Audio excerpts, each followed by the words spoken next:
Parlons laïcité, une émission proposée et préparée par RERS. RERS, les réseaux d'échange réciproque de savoir. RERS est un groupe d'éducation populaire. Les citoyens et les citoyennes participants et acteurs actifs sont sans distinction d'âge, de conviction politique ou religieuse, ni d'origine culturelle ou sociale. L'objectif est de participer concrètement à la vie de la République, même modestement, dans notre ville et dans notre région. C'est pourquoi chaque mois, nous nous retrouvons pour échanger autour d'un thème qui devrait nous permettre de cultiver et de développer notre liberté de conscience. Bonjour à tous, bienvenue pour cette nouvelle émission de radio Parlons laïcité, émission que nous enregistrons aujourd'hui 1er juin, jeudi 1er juin de 17h à 19h comme d'habitude. Et puis, exceptionnellement, aujourd'hui, la MJC Simone Signoret nous accueille.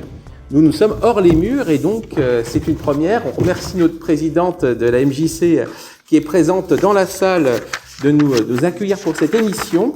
Aujourd'hui, on reçoit Laurent Kupferman. Alors, Laurent Kupferman est un écrivain essayiste qui écrit énormément d'ouvrages et scoop, ou tellement pas si un scoop que ça, c'est grâce à lui que Joséphine Baker a été panthéonisée. Et il va nous parler de tout ça. Bonjour Laurent. Bonjour Jérémy. Eh ben, enchanté de t'avoir. Donc, comme d'habitude, on va lui donner une heure pour nous parler du sujet. Laurent, tu as la parole. Merci. Parlons laïcité, une émission proposée et préparée par RERS, les réseaux d'échange réciproque de savoir. Alors, d'abord, je voulais vous remercier toutes, parce que vous êtes quand même majoritaires, et tous, d'être venus ce soir pour évoquer un sujet qui est extra. Moi, Jérémy a été un peu flatteur dans sa présentation quand il a dit que j'ai écrit énormément de livres. J'en ai écrit quelques-uns, mais j'ai beaucoup écrit, notamment sur la République française. Qu'est-ce que ça veut dire la République française ? Et s'il y a bien quelque chose qui est au cœur du pacte républicain, c'est évidemment la laïcité.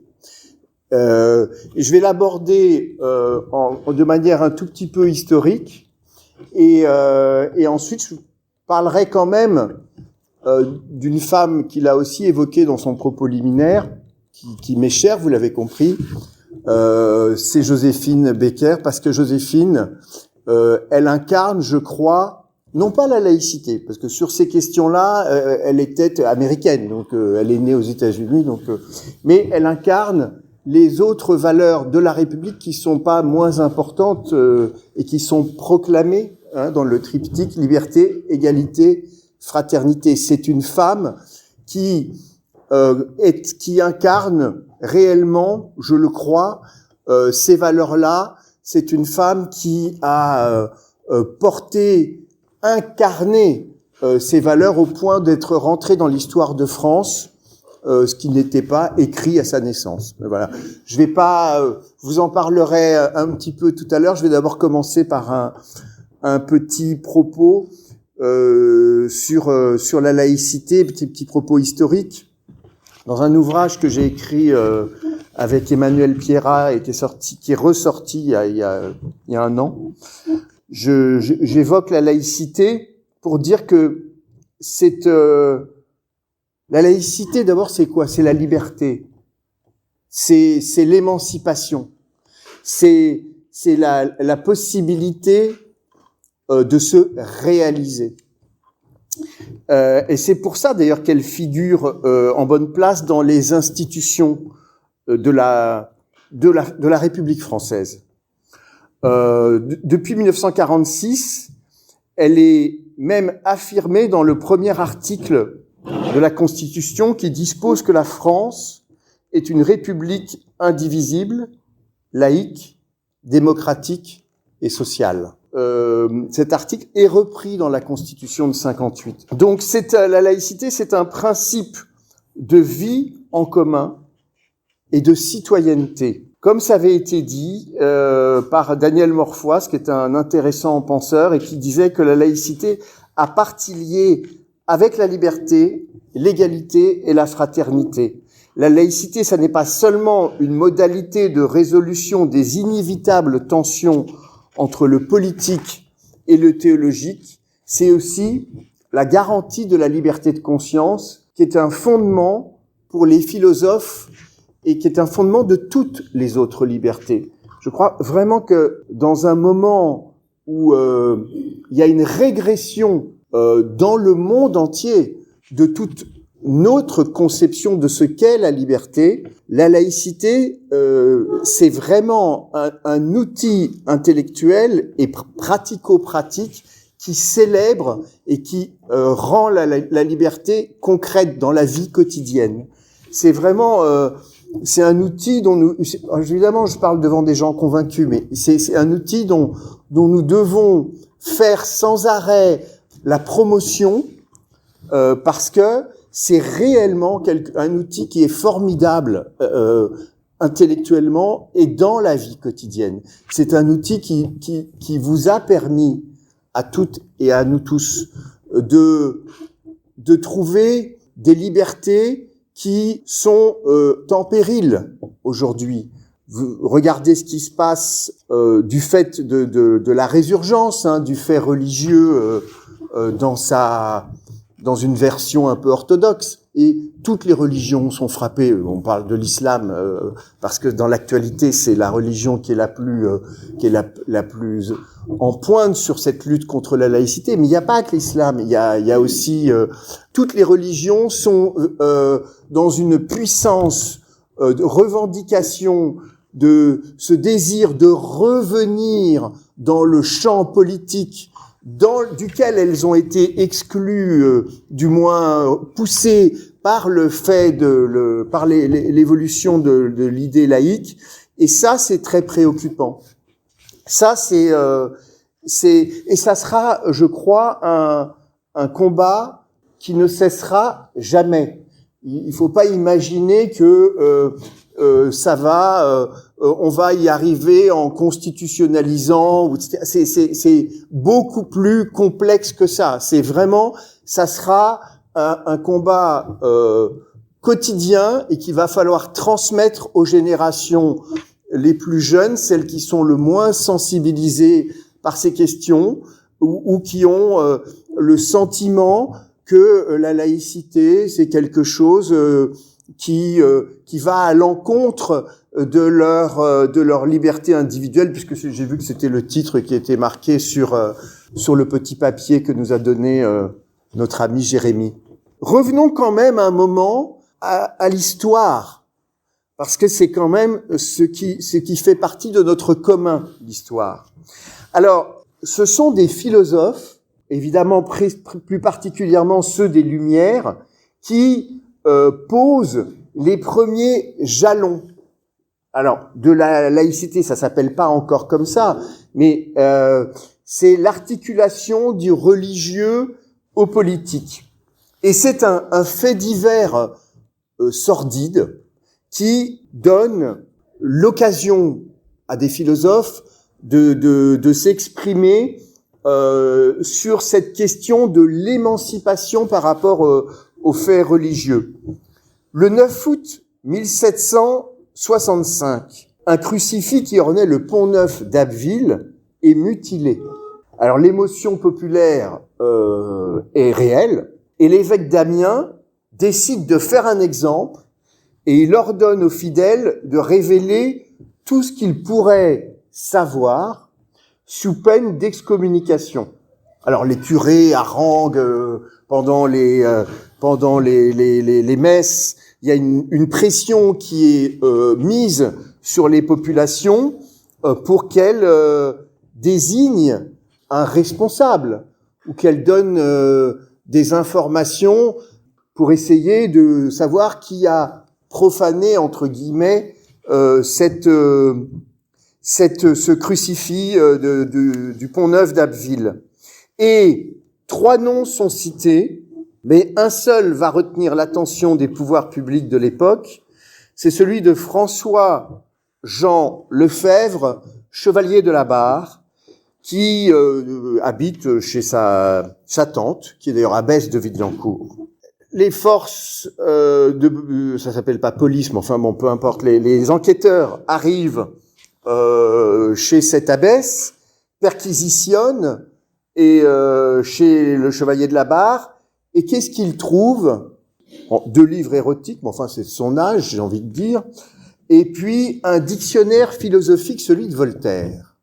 Alors évidemment, vous comprenez que là, c'est formidable pour celles et ceux surtout ceux qui sont contre ces idées nouvelles, et j'ai envie de dire que là, ils font une pierre 2 coups. D'un côté, ils vont résoudre cette question de la profanation de cet édifice religieux. Et en plus, la Barre était connu pour être un homme qui était connu dans son là où il habitait, pour être un homme qui avait une certaine liberté de pensée. Il est arrêté, il est torturé et il est condamné à mort dans des conditions atroces. Parce qu'on lui tranche d'abord la langue, puis le poignet, puis il est décapité à l'épée, puisque c'est un aristocrate, et son corps est brûlé avec son exemplaire du dictionnaire philosophique. Il avait 19 ans, la Barre. Donc, Voltaire s'engage, non pas à essayer de le sauver, il est mort, mais à essayer de le réhabiliter. Et ça fera l'objet de grandes publications, de grands débats sur le sort terrible qui a été réservé à la Barre. Alors évidemment, individuellement c'est horrible. En même temps, ça sera un homme qui, du fait de ce qu'il a vécu de manière atroce, cela lui permettra ça permettra à tous ces intellectuels, le mot n'existe pas encore, mais c'est pour vous représenter un peu le combat de ces penseurs, de ces philosophes, ça permettra de sensibiliser les opinions et les dirigeants sur ce fanatisme religieux qui conduit à cette décapitation dans des conditions terribles. C'est donc une première rupture dans le principe du droit divin qui règne absolument sur le monde à cette époque. D'ailleurs, la Révolution qui arrive quelques temps après ne s'y trompe pas. Ça permettra de mettre en place une deuxième rupture, notamment grâce à deuxième rupture dans ce principe du fait religieux dominant par la Déclaration des droits de l'homme et du citoyen qui stipule dans son article 2.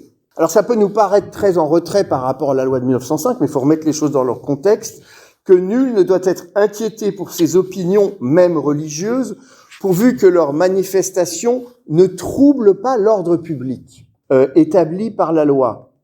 C'est énorme, cette déclaration, cet élément de la Déclaration des droits de l'homme, parce que tout le prémisse de la loi de 1905 est là exposé. Bon, ensuite, il y aura un autre élément qui est la rupture, le retrait plutôt de l'état civil des mains du clergé. Ça aussi, ça peut paraître un peu petit, mais c'est considérable parce que c'est ce qui détermine l'état civil, c'est ce qui détermine le premier moment de la citoyenneté. Condorcet dira aussi, excusez-moi, hein, j'essaye de retrouver des citations que je trouve que j'avais choisies dans le livre. Condorcet dira que la Constitution, en reconnaissant le droit à chaque individu de choisir son culte, en établissant une entière égalité entre tous les habitants de France, ne permet pas d'admettre dans l'instruction publique un enseignement qui donnerait à des dogmes particuliers un avantage contraire à la liberté des opinions. Ça paraît aussi très technique, mais c'est énorme ce pas en avant qui est fait. ça aboutira à la loi de 1882, qui est les lois dites Ferry, qui retire le monopole de fait, en tout cas, qu'avaient les religieux, principalement les catholiques, mais pas uniquement, sur l'enseignement. Or, l'enseignement, c'est quand même aussi ce qui permet cette émancipation qui est la clé de voûte, si j'ose dire, de la République française. Et cet enseignement, jusqu'en 1882, était aux mains des religieux. Ils n'enseignaient pas spécifiquement le droit de douter, vous l'imaginez bien. Et quand je dis ça, vous avez bien compris que je suis légèrement sarcastique. Donc, l'Empire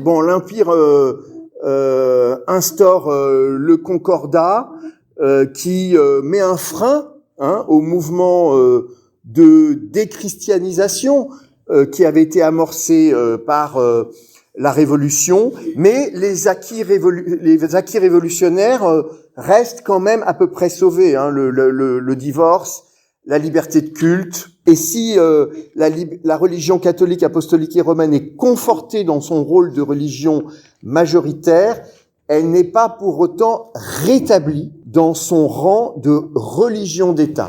Donc il y a eu vraiment un pas en avant qui est fait après la Révolution, et même l'Empire, et même la Restauration, qui pourtant, la Restauration redonne presque tout ce qui est. Enfin, la Restauration est évidemment une régression sur le point de cette liberté de conscience.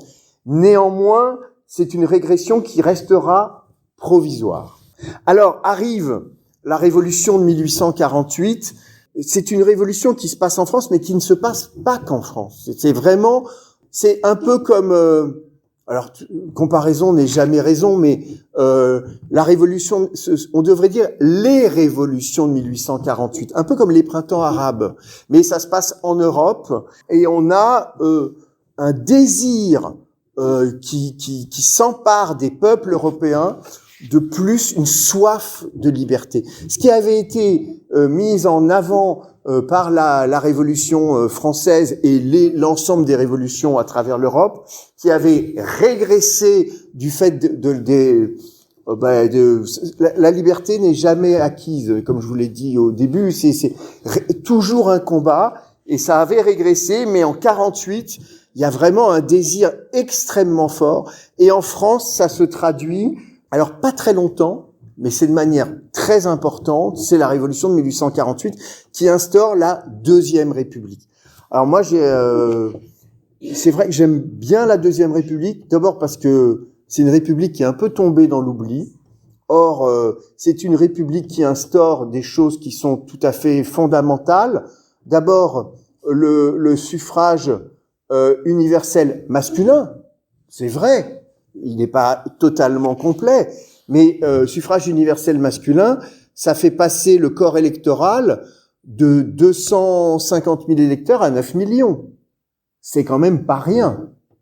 Ça fait évidemment la Deuxième République, elle inscrit dans le marbre quelque chose de extrêmement fondamental pour les libertés individuelle, c'est l'abolition de l'esclavage, la deuxième abolition de l'esclavage, notamment du fait de l'engagement de Victor Schœlcher, qui est un personnage qui est un peu décrié en ce moment avec vous savez, c'est très à la mode de vouloir cracher sur l'histoire et vouloir déboulonner les statues. Mais Schœlcher est un personnage tout à fait fascinant.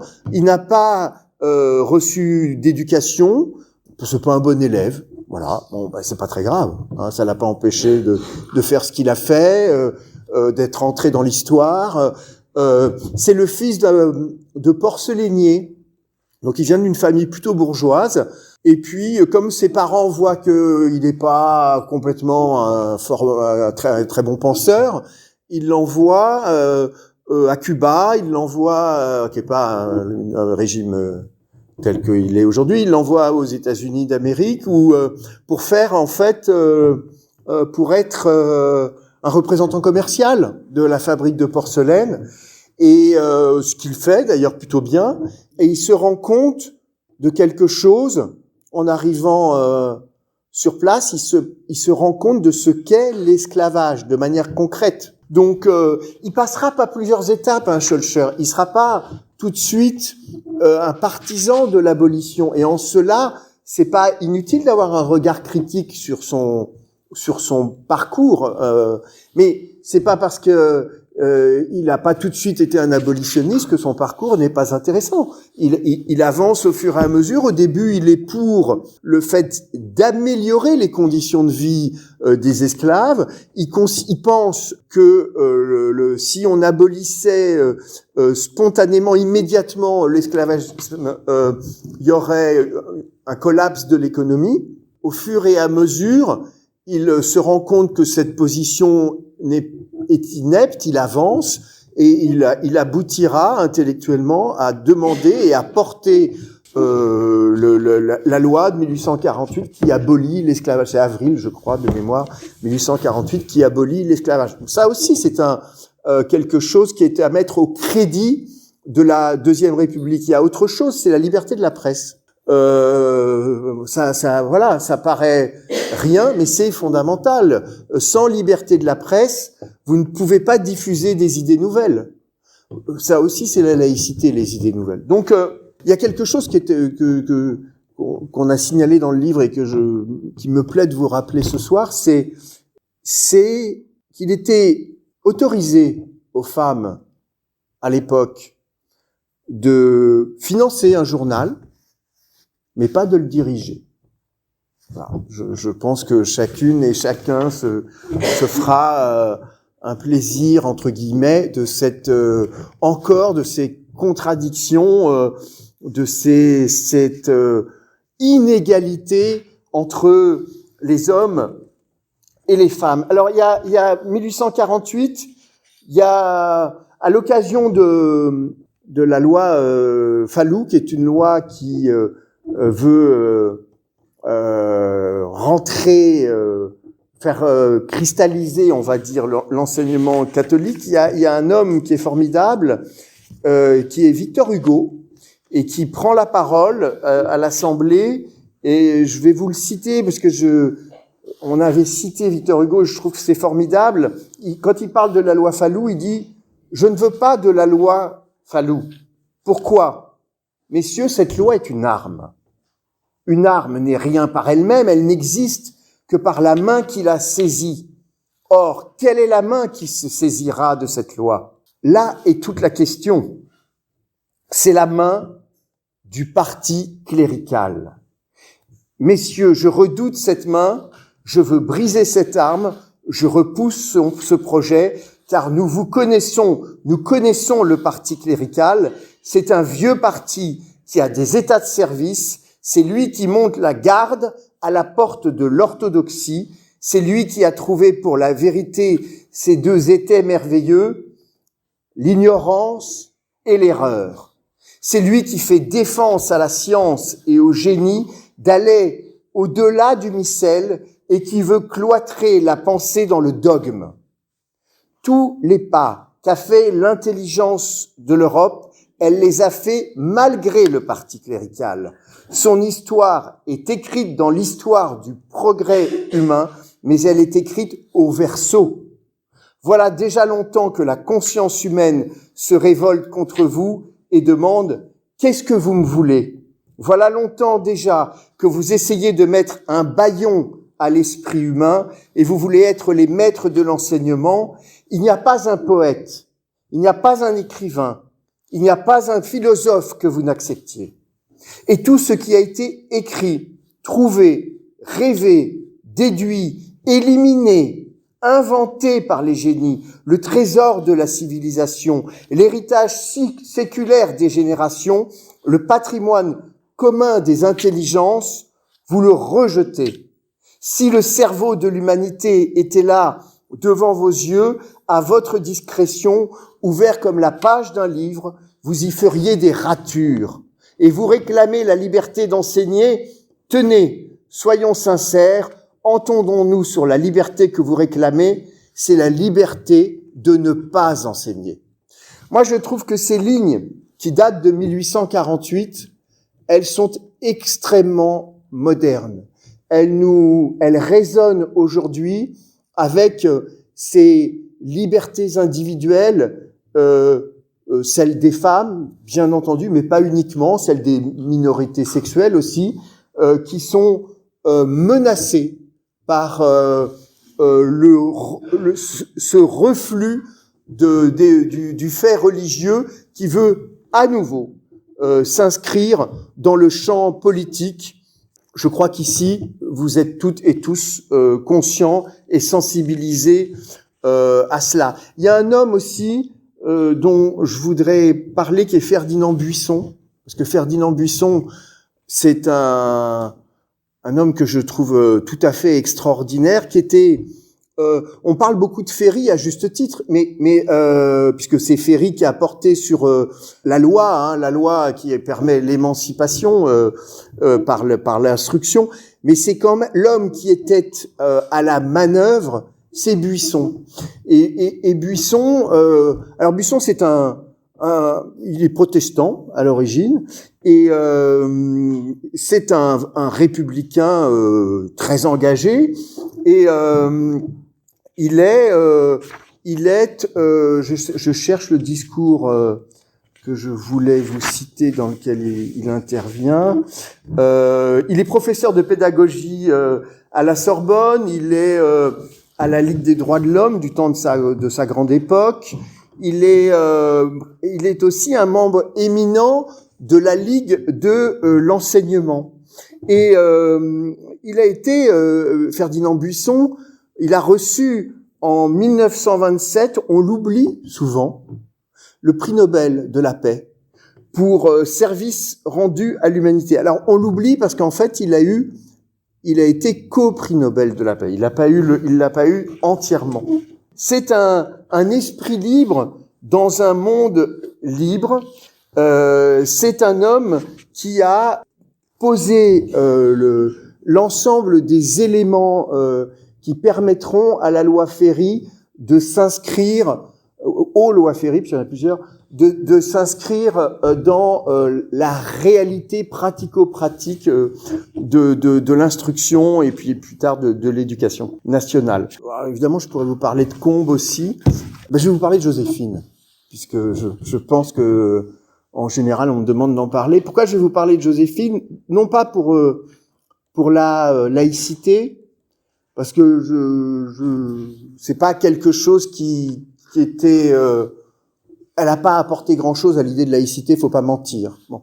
Mais en revanche, elle incarne énormément cette idée d'émancipation. On est quand même pas loin de la laïcité, là, hein.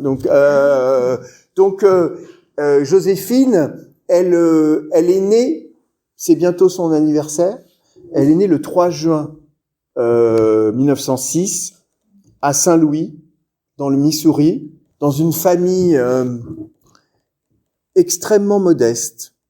Là aussi, on revient quand même à cette idée de laïcité, ce bien commun. Elle naît, mais quand je vous dis modeste, c'est extrêmement modeste, c'est-à-dire elle est obligée à l'âge de 8 ans de travailler, en plus de sa scolarité, pour donner à manger à ses petits frères et sœurs. Donc elle devient femme de ménage dans des maisons de familles américaines blanches, parce que Joséphine, elle est métisse.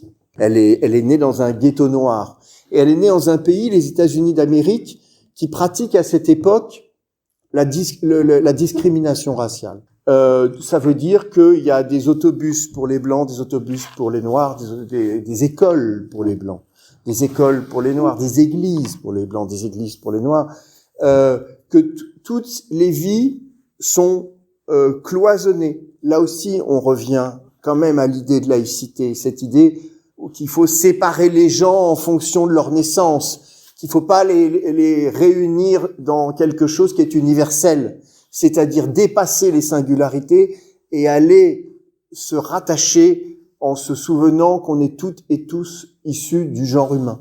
Cette idée de fraternité universelle, ça sera au cœur du parcours de Joséphine Baker, et c'est la raison pour laquelle je crois Elle est entrée à la fois au Panthéon, bien sûr, avec 81 personnes de l'histoire de France. C'est pas rien. Mais elle est surtout rentrée dans notre histoire. Et dans les conférences que je peux faire dans les lycées, dans les collèges, moi, je suis très frappé par l'intérêt qu'ont les enfants, les jeunes, pour cette femme qu'ils ne connaissent pas. Et ils arrivent à se projeter, probablement parce qu'elle leur parle. C'est une femme simple, Joséphine, qui a toujours été accessible et qui fait un métier qu'ils peuvent comprendre. Parce que quand vous dites Germaine Tillion, sociologue, même si c'est formidable le travail de Germaine Tillion, et elle a absolument mérité son entrée au Panthéon, comme Geneviève Antonios de Gaulle. Mais néanmoins, c'est plus compliqué pour les élèves de se projeter dans ce parcours. Mais je reviens. Donc, elle est dans ce pays qui pratique la discrimination raciale. Elle est aussi dans une famille dans laquelle elle ne trouve pas sa place, justement parce qu'elle est métisse. C'est-à-dire que sa mère trouve qu'elle est trop blanche, sa grand-mère trouve qu'elle est trop noire. Vous voyez, il y a cette difficulté qui lui est propre et en même temps à laquelle on peut tous penser. Ça, quelque part, il y a quelque chose qui résonne chez tout le monde lorsqu'on dit ça. Et alors je vais accélérer parce que sinon je peux vous en parler pendant 3 heures de Joséphine. Et donc Joséphine, elle prend son destin en main en devenant artiste. C'est le seul moyen qu'elle trouve pour se réaliser.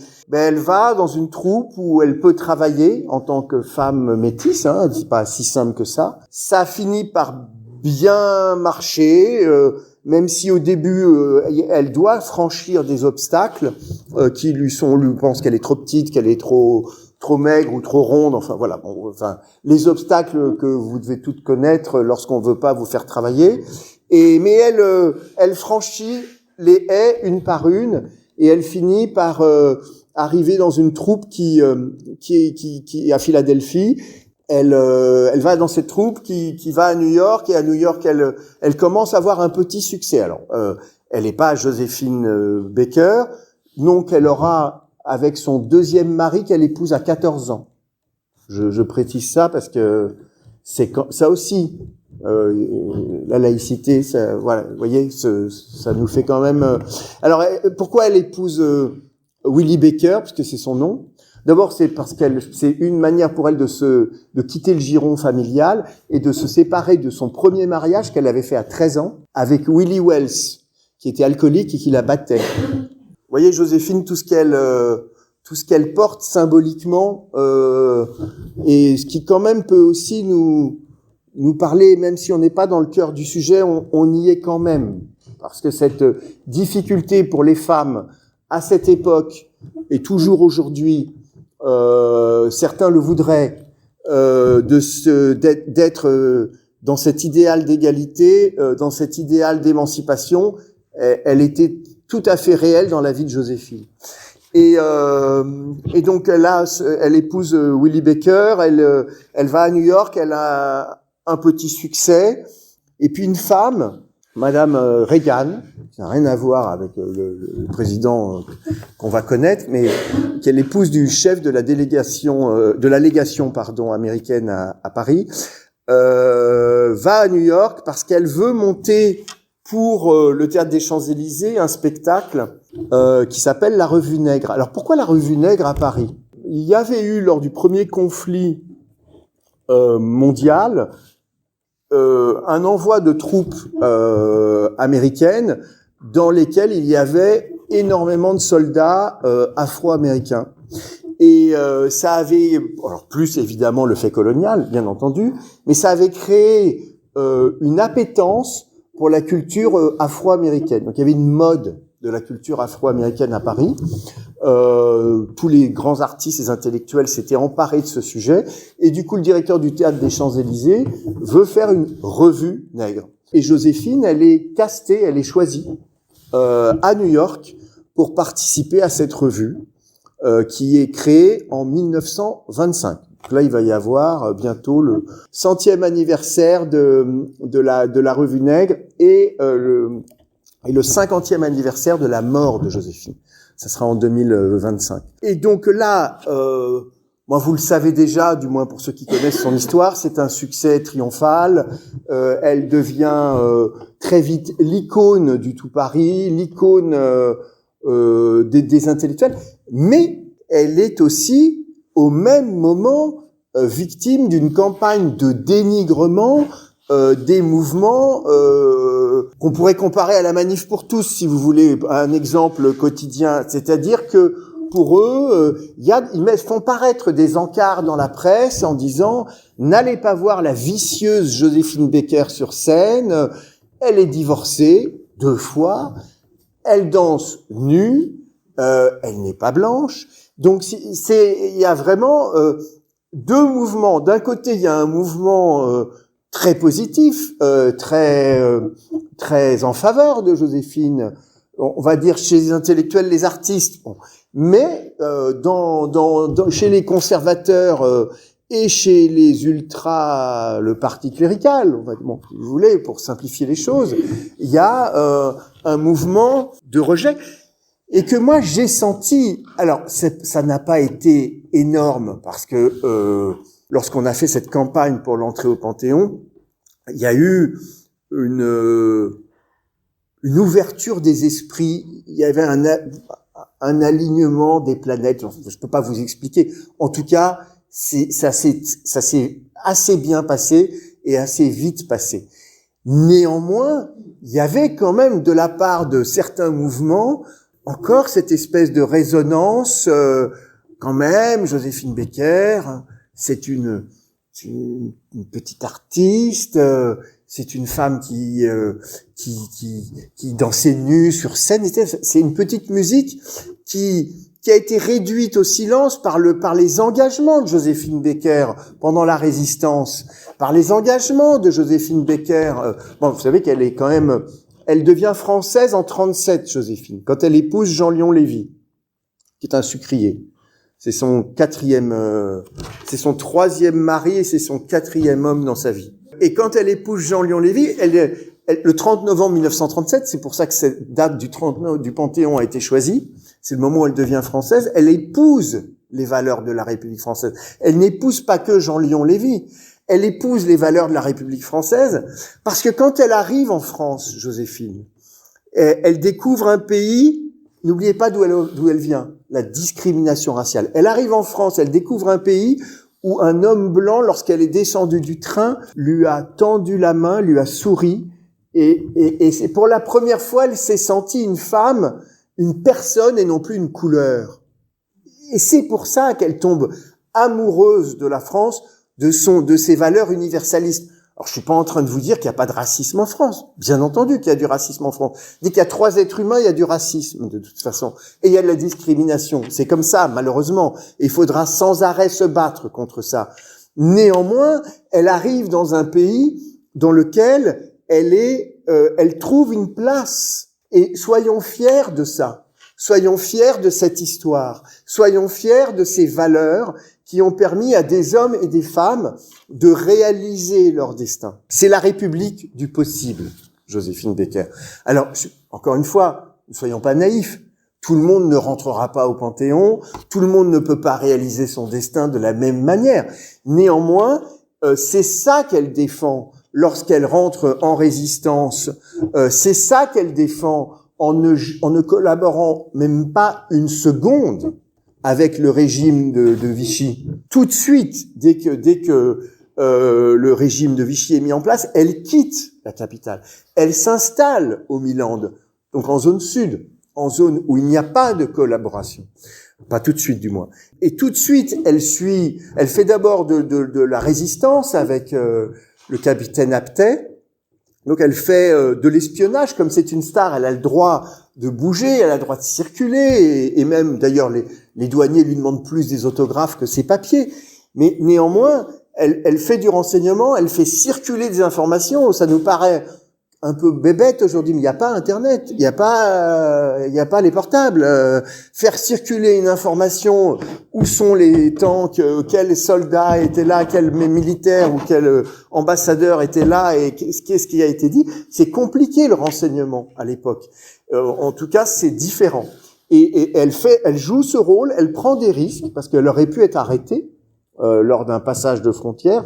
Et si elle avait été arrêtée, elle aurait été fusillée sur l'heure. C'était pas l'époque où on s'embarrassait des questions de droits de l'homme. Donc c'est cet engagement pour la résistance, pour la France, pour la République française, c'est ça qui a été reconnu dans son entrée au Panthéon, comme a été reconnu aussi son engagement pour une deuxième cause qui célèbre l'égalité, c'est son engagement auprès de la LICRA en France, dont elle est ambassadrice. Elle sera tout le temps, la LICRA, c'est la Ligue internationale contre l'antisémitisme, qui deviendra la Ligue internationale contre le racisme et l'antisémitisme, dont elle rentre en 27 à la LICRA. C'est pas un engagement de dernière minute, comme au moment où elle publie un livre qui s'appelle Mon sang dans tes veines. C'est en 30, Mon sang dans tes veines. Elle a 24 ans, hein, c'est quand même assez incroyable. Donc elle s'engage pour cette valeur d'égalité. Liberté, elle fuit un pays dans lequel elle ne peut pas se réaliser. Égalité, lorsqu'elle s'engage contre le racisme, l'antisémitisme, quand elle est aux côtés de Martin Luther King pour la marche de Washington, qui est une marche qui est fondamentale pour l'histoire, bien sûr, des Afro-Américains, mais globalement pour l'histoire de l'humanité. C'est le moment où est affirmé quelque chose qui nous frappe tous, c'est « I have a dream ». C'est ce que dit Martin Luther King lors de la marche de Washington en 63. Et Martin Luther King, il demande à qui d'être présent? Une femme, c'est la seule femme qui prendra la parole, c'est Joséphine Baker, et elle le fait comment? Elle le fait en uniforme de l'armée française, avec son uniforme de lieutenant, de sous-lieutenant, avec toutes les décorations qu'elle a eues. Et croyez-moi, c'est pas des médailles en chocolat. Il y a une de ces décorations, elle n'a été donnée qu'à 8000 personnes. Donc c'est réellement la consécration de cet engagement, de ce patriotisme pour un pays qui n'était pas le sien de naissance. Son combat pour la fraternité universelle qui est incarnée par sa famille, la tribu Arc-en-Ciel. Vous savez elle décide, elle a 50 ans quand elle décide d'adopter, 47 ans. Elle décide d'adopter des enfants venus des 4 coins du monde. Mais qu'est-ce qu'elle a dans cette idée de faire ça? Elle veut montrer que la maxime d'Antoine de Saint-Exupéry, que vous connaissez certains, qui est parfois gravée dans des murs, « Si tu es différent de moi, loin de me léser, tu m'enrichis ». Elle veut montrer que cette maxime, ça n'est pas que du papier ou qu'une petite phrase gravée. Elle veut montrer que c'est possible d'arriver à vivre ensemble, de se rassembler, de se réunir, malgré nos singularités, parce que nous sommes toutes et tous différents, mais il est possible de se rassembler, de vivre ensemble et finalement d'incarner les valeurs de la République française, liberté, égalité, fraternité, laïcité, puis j'ajouterai solidarité, et puis je crois que j'ai dit. Voilà. Parlons laïcité, le débat. Qui veut poser la première question?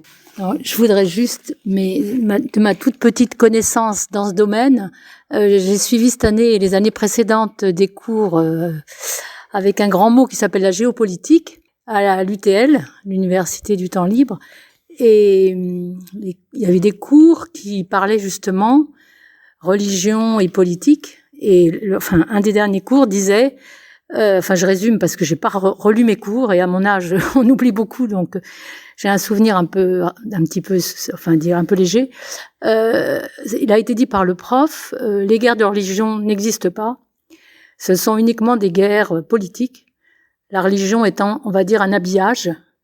Exemple, il parlait de la première croisade où le pape à l'époque, je ne saurais pas dire son nom, avait supporté ou avait eu le droit à l'époque les chrétiens, malgré la présence des Arabes, avaient le droit, c'était en 1000 et quelques, avaient le droit d'exercer leur religion. Or, c'était d'un seul coup les Turcs qui prenaient possession de la région. Et le prof expliquait qu'à ce moment-là, le pape, ne sachant pas quand même comment les Turcs allaient faire, c'était quand même pas des gens bien, d'un seul coup, il a décidé qu'il fallait les faire les croisades. Voilà. Il expliquait ça comme ça. Et deuxième exemple, il parlait de la guerre d'Irlande du Nord, dans laquelle, les catholiques étaient des paysans, on va dire, d'Irlande du Nord, et les protestants anglicans, des gens riches anglais. Donc, ils ramènent la religion à quelque chose qui permet que les gens s'engagent. Et ils nous disaient, rien ne mobilise autant de personnes que la religion. Et pas, même des grandes causes politiques, etc. Donc, je sais pas si c'est un rapport, mais voilà, c'est un truc intéressant quand même. Pour moi, ça m'a beaucoup interpellée quand même, parce que on nous a tous appris à l'école les guerres de religion et donc et l'opposition entre les religions. Ça pose finalement la pierre angulaire, parce que sous l'aspect spirituel, parce qu'il y a une spiritualité dans le fait religieux, faut pas quand même diminuer, retirer ça. Mais au-delà de cette moi je suis pas hostile à la spiritualité, c'est important, ça permet de dépasser notre propre ego. Bon, et de se relier aux autres à travers le temps et l'espace, une chaîne d'union. Mais au-delà de ça, une fois qu'on a posé ça, il y a évidemment dans le fait religieux un désir politique, un désir d'avoir une emprise. Vous l'avez très très très bien souligné au travers de l'exemple que vous avez donné, des exemples. Mais aujourd'hui, il y en a plein d'autres. Il suffit d'ouvrir un peu les yeux et on voit bien quand même les mouvements religieux. Je parle pas de vous, individuels, qui allez parfois peut-être le dimanche ici ou là, ou un autre jour dans la semaine. Je parle des institutions. Il y a évidemment un désir politique derrière de peser sur la vie des êtres humains et en ce sens la laïcité est la liberté, en ce sens quand elle permet à chacune et à chacun d'entre nous de s'émanciper de cette pression du fait religieux. C'est pas la négation, encore une fois. C'est d'ailleurs les textes sont clairs. Il n'y a pas d'interdiction des pratiques religieuses en France, contrairement à ce que certains voudraient laisser à croire. Et simplement, il y a une volonté, personnellement que je fais mienne, que je partage, qui est que nous ne soyons pas, nous restions le plus possible dans ce désir, cette aspiration à la liberté. Voilà. Donc à l'émancipation. Donc c'est quelque chose qui doit vous parler. Je pense particulièrement à vous, mesdames, parce que vous avez été exclues de cette idée d'émancipation jusqu'encore aujourd'hui d'ailleurs. Donc vous êtes les premières victimes de ces régressions qui sont, vous n'êtes pas les seules, mais vous êtes les premières victimes de ces régressions qui sont celles portées par les religions aujourd'hui. Voilà. Bon, après il n'y a pas que les religions, mais enfin globalement, qui veut supprimer le droit des femmes à disposer de leur corps? Qui veut supprimer le droit pour les homosexuels à se marier? Les exemples, je pourrais vous en citer plein, vous les connaissez toutes et tous. C'est quand même globalement les religions, et j'insiste là-dessus, quelles qu'elles soient. Parce que il y en a une dont on parle plus à juste titre, parce que c'est la plus agressive dans la vie citoyenne. Il y a des attentats, vraiment. Mais c'est pas la seule. On pourrait s'interroger sur le fait que les religions, quelles qu'elles soient minoritaires ou plus majoritaires dans certains pays, ont une arrière-pensée de s'insurger dans les gouvernements des pays et dans leur capacité d'être libres et comment dire, je trouve pas le mot maintenant, mais démocratique. Je partage totalement cette à la fois ce que vous venez de décrire et cette interrogation et cette crainte même. On ne sera jamais à l'abri de ça. Donc il faut arrêter d'être naïf, de croire que parce qu'on va faire tel acte politique ou tel autre acte politique, ça sera un problème qui sera derrière nous. Non, c'est un problème qui sera toujours récurrent et il ne faudra jamais baisser la garde. Alors bon, c'est peut-être fatigant, mais c'est comme ça. Je le crois. Moi, j'aurais voulu parler un peu de la liberté d'expression. Jusqu'où peut-on aller au nom de la liberté d'expression. Alors, j'ai en tête un certain nombre de choses, et en particulier l'émission de France Inter ce matin qui parlait des problèmes rencontrés par Cyril Hanouna avec la haute autorité, etc., etc. A-t-on le droit de salir, de dire des fake news et d'être en toute impunité au nom de cette liberté d'expression sur une chaîne de radio, ou de télé plutôt, et quand on sait que les patrons qui possèdent cette chaîne sont quand même extrêmement sourds aux remarques faites régulièrement par la haute autorité. Alors, moi, je m'interroge. La liberté d'expression, oui, mais voilà. Vous avez entièrement raison de rappeler que la liberté d'expression fait partie de ces éléments de liberté qui ont été portés notamment par la Déclaration des droits de l'homme, mais dont on oublie toujours on cite toujours le premier morceau de la phrase. Mais c'est pas une liberté absolue, la liberté d'expression. C'est un principe général qui a sa limite. Vous n'avez pas le droit de diffamer. Vous n'avez pas le droit en France du moins, de dire des choses qui relèvent du délit, c'est-à-dire dire des choses racistes, dire des choses antisémites, dire des choses sexistes. Donc ce sont des limites qui sont posées par la loi et qui sont dans le texte de 1789. Alors si moi on me dit que le texte de la Déclaration des droits de l'homme c'est liberticide, alors tout est liberticide, vous comprenez.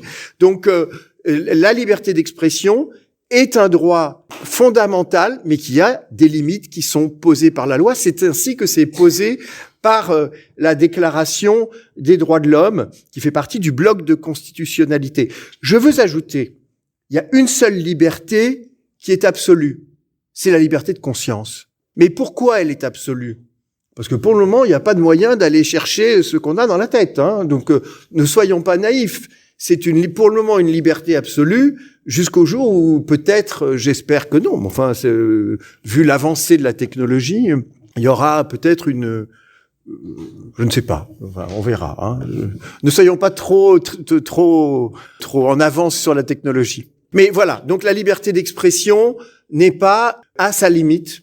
Ces limites sont posées par la loi. Ça change, ça n'a pas toujours été les mêmes limites.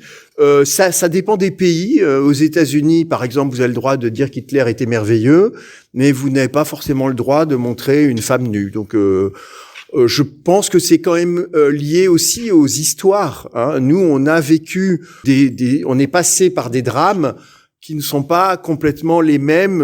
Voilà. Donc, mais notre histoire fait qu'il y a certaines choses qui ne relèvent pas du champ de la liberté d'expression. Personnellement, moi, ça ne me dérange pas qu'on puisse pas dire des choses racistes, qu'on puisse pas dire des choses antisémites. Je pense que ça ne contrevient pas la liberté d'expression. Par rapport à cette liberté d'expression, justement, ça devient une manipulation et ça ne trompe pas le droit, l'autorisation. Ça ne peut pas être un délit, une manipulation dans la liberté d'expression. Et c'est peut-être ce sentiment qu'on finit par avoir avec tous ces bavardages, ces débats, tout le monde a raison ou pas. Et moi, je me dis, on essaie de se faire une vérité. Et est-ce que c'est pas de la manipulation? Finalement, on finish. Et deuxièmement, je voulais savoir ce que vous pensiez. Là, je l'ai appris aujourd'hui. Moi, j'espère que c'est vrai et que c'est pas hors sujet. Qu'à Grenoble, le maire souhaite supprimer toutes les fêtes religieuses et les rues, etc., et donner que de l'histoire de France. Bon, lui, il n'est pas religieux. Je ne sais pas trop ce qu'il est. C'est Éric Piotte, je ne sais pas trop comment il s'appelle. Donc, est-ce que là, on ne côtoie pas le problème de l'identité? Les religions en France, la religion catholique, entre parenthèses, c'est une forme d'identité. Alors, très bien. Donc, alors, si on se met pour des raisons, je ne sais pas lesquelles sont ces raisons. Alors voilà, je voulais vous demander votre avis là-dessus. Mais déjà, moi, la manipulation m'inquiète. Contre la manipulation, il y a une chose qui est fondamentale, c'est l'instruction, c'est l'éducation. Apprendre à discerner, apprendre à douter, apprendre à ne pas prendre pour acquise une parole. C'est Buisson, il le dit bien mieux que moi. Il dit, voilà, apprendre à douter. Je crois que c'est là, on touche au cœur du programme du projet politique de la République française. C'est très important justement parce que ce que vous rappelez, à juste titre, c'est aujourd'hui on a un gloubi-boulga, on a des experts de tout qui ne sont des experts de rien, une diffusion de multiples canaux. Madame la présidente l'a rappelé avec en parlant d'une émission qui personnellement n'est pas au cœur de mes préoccupations, mais néanmoins c'est un fait politique cette émission. Ça n'est pas rien. Il faut pas la regarder avec mépris. Faut la regarder avec vigilance. Oui, toujours apprendre à essayer de trier par rapport à ce flux fondamental, enfin phénoménal de fake news ou de news d'ailleurs, parce que il n'y a pas que des fake news. Faut pas non plus être complètement excessif. Je crois que vous essayez d'évoquer, ou du moins c'est comme ça que je l'ai reçu, ce désir de déconstruction, d'effacement. Moi, effectivement, c'est inquiétant.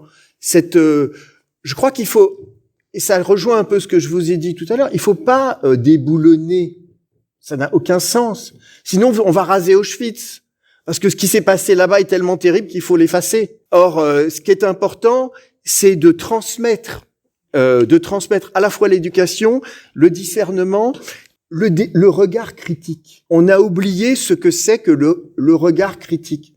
J'ai pris l'exemple de Schœlcher tout à l'heure, parce que il y a aujourd'hui une nouvelle mode qui consiste à dire Schœlcher n'a rien fait, c'est un sinistre réactionnaire, etc. Non, c'est pas vrai. Schœlcher est un homme qui a progressé dans sa recherche de la vérité, qui lui était propre.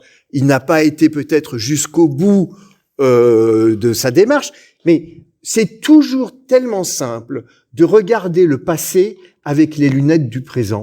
Or, les lectures anachroniques, ça n'a aucun sens, ça n'apprend rien, ça ne fait que créer cette espèce de gloubi-boulga. Quant à débaptiser les noms des rues, moi je suis plutôt pour débaptiser d'ailleurs. Bon, je suis plutôt pour bâtir que détruire. Voilà. Et sur le même sujet, est-ce que vous savez pourquoi, lors de la séparation de l'Église et de l'État, on n'est pas allé jusqu'au bout, c'est-à-dire supprimer toutes les fêtes religieuses, les jours fériés religieux, parce que on n'a pas été juste dans cette affaire. Les Juifs en ont aussi.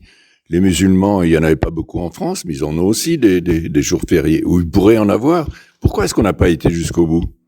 Alors, à titre personnel, je suis pas spécialement fan qu'on rajoute des jours fériés religieux aux jours fériés, hein. Donc, si c'est ça votre question. Donc, pourquoi ? Parce que, alors, d'abord, à quel moment ? Pourquoi ? Parce qu'il y a eu la Révolution française où il y a eu un moment où les religieux devaient prêter serment, hein. Je sais pas si vous vous souvenez de ça. Donc, c'était pas non plus formidable en termes de liberté, cette idée de devoir. Donc, pourquoi on est allé jusqu'au bout On n'est pas allé jusqu'au bout. Qu'est-ce que ça veut dire aller jusqu'au bout ? Ça veut dire supprimer le droit d'avoir une pratique religieuse ? Moi, je vais donner un éclairage historique aussi de pourquoi les jours fériés religieux n'ont pas été supprimés du calendrier républicain. Eh ben, figurez-vous, c'est avec la CGT qui s'est battu pour que les jours fériés ne soient pas supprimés, parce que c'était des conquis sociaux. Et en tant que conquis sociaux, ils ne souhaitaient pas que ça soit perdu, parce qu'ils n'étaient pas sujets à ce moment-là d'être remplacés. La proposition d'Éric Piolle actuellement, c'est faut-il, et c'est pas le premier à faire cette proposition, parce que cette proposition, elle revient, c'est un gimmick. Tous les quelques temps, on a plein de propositions parlementaires à différentes époques de l'histoire. Il y a ces propositions de remplacer les jours fériés à connotation religieuse par des jours fériés à connotation civile. Et c'est pas la même chose. C'est de se dire que, à un moment donné, la République, c'est aussi pour tout le monde, quelle que soit sa croyance ou sa non-croyance. Faut rappeler qu'il y a plus de 3000 religions comptabilisées en France par les pouvoirs publics au bureau des cultes au ministère de l'Intérieur. Donc 3000 cultes, effectivement, s'il faudrait faire une jour férié par culte, vous voyez qu'on n'a pas assez de jours dans l'année pour pouvoir arriver à cela. Donc on a aussi cette logique-là de se dire, est-ce que il faut que les jours fériés représentent la République, voilà, sans les perdre non plus, parce que ce sont des conquis sociaux. Et voilà en fait peut-être la question du débat qui est à mettre. Tu as raison de le dire, il y a une double dimension. Il y a les dimensions religieuses est réelle, qui est historique aussi. Mais il y a aussi la dimension sociale. Faut pas oublier que de quand date le premier jour de congé? 1906. Donc avant 1906, un jour, hein, les hommes et les femmes et les enfants, puisque jusqu'en 1882 les enfants travaillent. C'est d'ailleurs pour ça que la loi de 1882 aussi est faite, pour extraire les enfants du monde du travail et les mettre à l'école laïque, gratuite et obligatoire. Et donc il y a cette dimension sociale. Il n'y a pas de jour de repos en dehors de ces fameux jours fériés. Ça n'est pas rien. Et oui, mais le dimanche, c'est pas tout de suite, hein. C'est avant 6, il n'y a pas de repos le dimanche. Et donc pour les ouvriers, il n'y a pas de repos le dimanche. Ils travaillent 7 jours sur 7. La France est un pays laïque. Et il y a 4 pays. Il me semble que c'est le Portugal aussi. Mais il y a la Turquie. En Turquie, il y a Erdogan qui vient d'être élu. Moi, personnellement, ça me choque, ça me fait mal, et je ne comprends pas, parce que un pays qui est laïque, où il se passe des choses. Il y a un mois, il y a une amie des réseaux qui est venue nous parler de la Turquie. Elle a été torturée, elle a été emprisonnée parce qu'elle est journaliste, mais c'est toujours la laïcité. Est-ce que vous avez quelque chose à rajouter? Je prends acte de l'élection de Erdogan, si vous voulez. C'est le peuple s'est prononcé. Il y a quelque chose évidemment de triste, puisque c'était un pays qui portait cette idée de laïcité dans le monde musulman. Évidemment, c'est terrible. Après, ils se sont prononcés, personne les a forcés vous comprenez. Donc je sais pas, j'en sais rien, j'étais pas dans le secret des urnes. Mais c'est pas nouveau, hein, le parcours d'Erdogan. Moi, j'ai écouté une capsule radio, parce que c'est comme ça qu'il faut appeler, on ne dit pas podcast, capsule radio, sur lui. C'est très intéressant, sur France Inter. Je vous invite à l'écouter. Et on voit comment le parcours de cet homme qui aurait, je dis bien aurait, une revanche à prendre par rapport à tout ce qui a été mis en place par Atatürk, qui était quand même j'allais dire le pape de la laïcité, mais qui était l'homme qui portait le principe des principes de laïcité en Turquie. Et il se représente comme ayant une revanche à prendre, en tout cas, et il est aux mains des religieux depuis sa plus tendre enfance. Donc il y a comme une logique à ça, même si évidemment je trouve ça extrêmement regrettable. Mais ils se sont exprimés, le peuple s'est exprimé souverainement. Ce qu'on peut compléter, c'est que c'est dans la constitution turque, la laïcité, mais ce n'est pas appliqué aujourd'hui. Voilà, Mustafa Kemal Atatürk l'avait appliqué. Aujourd'hui, c'est plus le cas. C'est pour ça que cette histoire de constitutionnalisation, faut pas que ça devienne un fétiche, si vous voulez. C'est très bien, tout ce qui peut consacrer, encore un mot, l'idée laïque est très bien, mais rien ne remplacera le combat quotidien comme on fait aujourd'hui ici. Peut-on dire qu'en Alsace-Moselle, nous sommes en France république laïque? Oui, république, oui, laïque, non. Mais c'est le concordat. Qu'est-ce que vous voulez trouvez-nous des hommes et des femmes politiques qui sont prêts à s'engager? C'est très compliqué l'histoire du concordat parce qu'il y a une dimension sociale aussi, on y revient.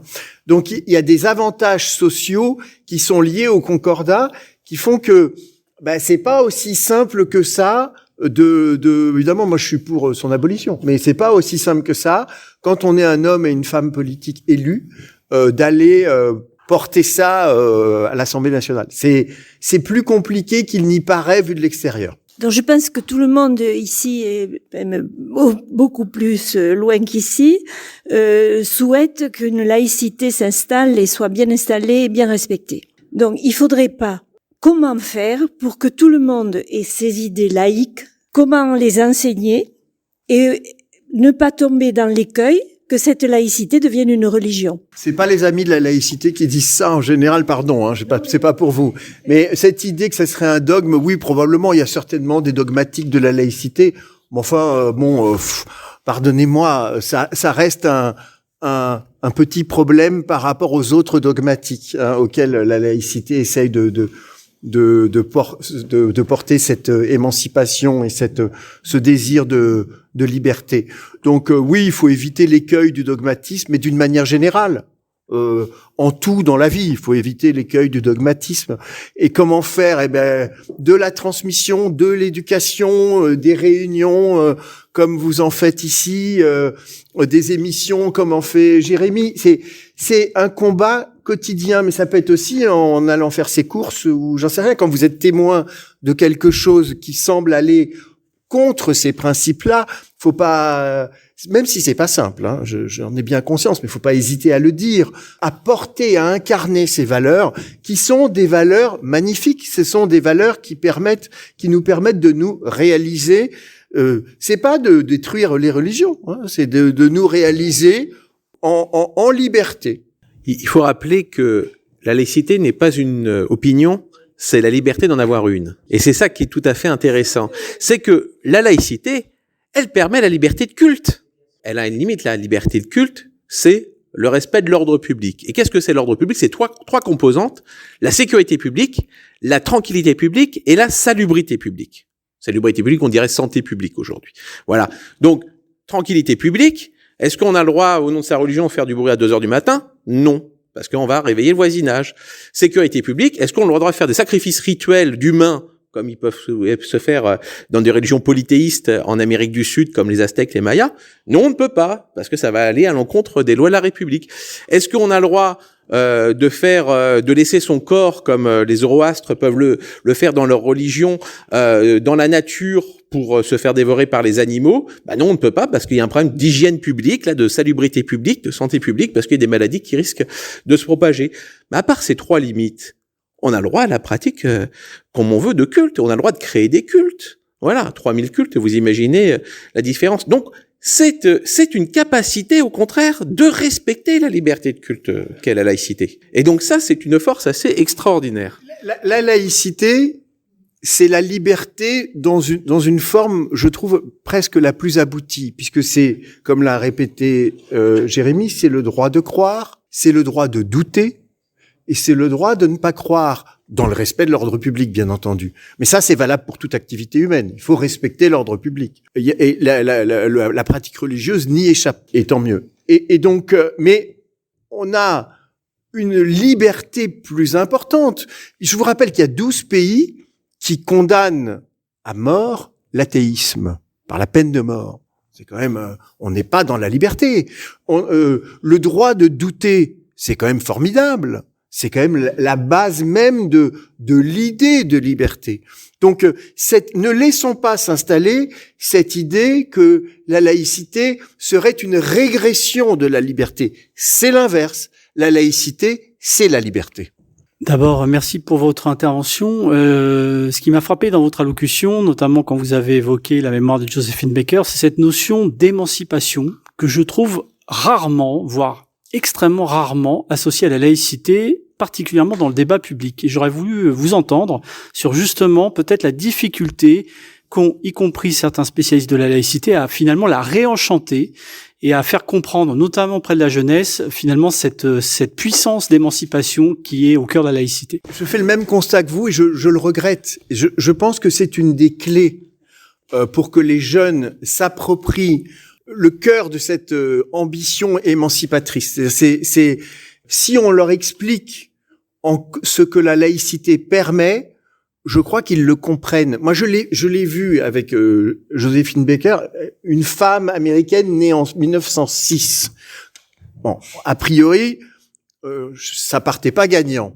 Bon, vous voyez, dans les écoles, et bien ça marche. Donc ça les intéresse, ça leur parle. Eh bien, il faut aussi leur expliquer les choses, probablement de manière un peu concrète. Après, c'est facile à dire. Hein. Moi, je sais tous les engagements qui sont les vôtres. Mais cette idée, la laïcité, c'est une des clés de l'émancipation d'un être humain, et particulièrement des femmes. Ne tournons pas autour du pot. Ce sont beaucoup les femmes qui sont les victimes de ce retour du fait religieux un peu orthodoxe. Eh bien, je crois que là, on a une des clés pour essayer de faire passer un peu mieux cette idée, encore une fois, que la laïcité, c'est la liberté la plus absolue. Au niveau du réseau d'échange réciproque de savoir, on organise régulièrement des formations de 2 jours du plan Valeurs de la République et laïcité. Et ça, c'est des formations pour adultes et qui sont certifiantes. Et certains dans cette salle l'ont déjà fait et vous pourrez la faire prochainement parce qu'on en fait régulièrement. Et ça, c'est un appel effectivement aussi. Voilà. Mais c'est aussi aller sur les territoires. On va régulièrement au réseau d'échange réciproque de savoir dans les établissements scolaires pour expliquer sur des modules de 2 heures aux élèves comment ça fonctionne. Donc, il faut faire feu de tout bois en termes de pédagogie. Et plus on sera nombreux à être sachants, formés, plus on pourra faire œuvre d'éducation populaire, qu'on fait, et Laurent l'a très bien dit, comme aujourd'hui, pour pouvoir diffuser et donner cette valeur émancipatrice aux personnes. C'est très important ce que vient de rappeler Jérémy, parce qu'il faut aussi, face à des adversaires redoutables, avoir des éléments concrets, tangibles, ancrés sur le réel, ancré sur le droit positif.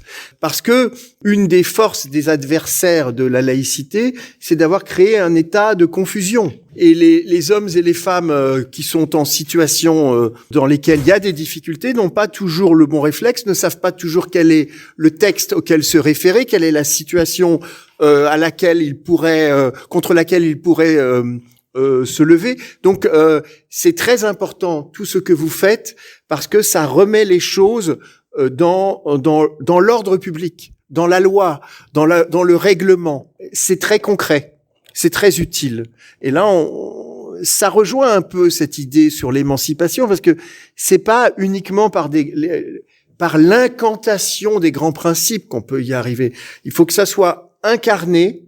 Donc il y a un exemple qui soit facile à, je crois, comprendre, et puis toujours un rappel au texte, un rappel aux situations, au réel, au droit positif. Alors moi, Laurent, j'avais une question à te poser pour revenir sur Joséphine Baker, quand même. Parce que tu t'es battu pour la panthéoniser. Alors, comment ça t'est venu, l'idée? Et tu te dis, allez, aujourd'hui, je me lève, et ça y est, je vais panthéoniser Joséphine. Et quelles ont été les démarches? Est-ce que c'était difficile, pas difficile? Est-ce que tu peux nous expliquer un petit peu tout ce parcours-là que tu as eu? D'abord, c'est une œuvre collective. C'est pas Laurent Kupferman qui a fait rentrer Joséphine Baker au Panthéon. C'est un travail collectif qui a été initié, pour ce qui me concerne, par Régis Debray. Il publie un article dans Le Monde en 2013, dans lequel il appelle le président de la République de l'époque, François Hollande, à faire rentrer Joséphine Baker au Panthéon. Alors, il n'utilise pas le même angle, le même biais. Il parle de faire rentrer la joie dans cette institution. Bon, pourquoi pas? C'est vrai que c'est une femme extrêmement joyeuse, Joséphine, et une femme qui porte cette dimension humaine, sensible. Ce qui nous a intéressés, parce que encore une fois, c'est une œuvre collective, c'est de montrer en quoi elle incarnait les valeurs de la République française. Encore une fois, c'est la République du possible.